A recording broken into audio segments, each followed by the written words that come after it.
Hi මම doctor ප්‍රතිභා මෙන්න මේ මිස්ටර් ලෙමන්ට තියෙන රෝග ලක්ෂණ ඔබටත් තියෙනවද බලන්න. අනේ මන්ද ඩොක්ටර් කොච්චර වතුර බීවත් මගේ මේ පිපාසය නම් අඩුවෙන්නේම නැහැ. මට වෙනදාට වැඩිය කෑම කන්නත් ඕන. ඒත් ඇයි මගේ බර මෙහෙම ටිකෙන් ටික අඩු වෙන්නේ?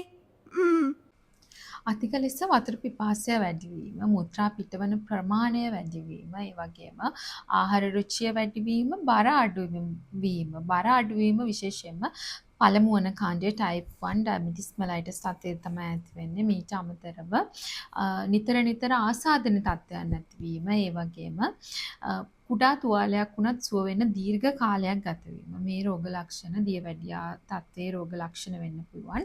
මෙම රෝග ලක්ෂණ ඔබ නොසලකා හැරියොතින් ඇස් ආශ්‍රිතව ස්නායු පද්ධතිය වකුගඩු හෘදය ආශ්‍රිත සංකූලතා ඇති වෙන්න පුළුවන්. ඒ නිසා ඔබටත් මේ රෝග ලක්ෂණ තියෙනවා නම් වහාම වෛද්‍යවරයෙක් කරා යොමු වෙලා අදාළ රුධිර පරීක්ෂණ සිදු කරගන්න.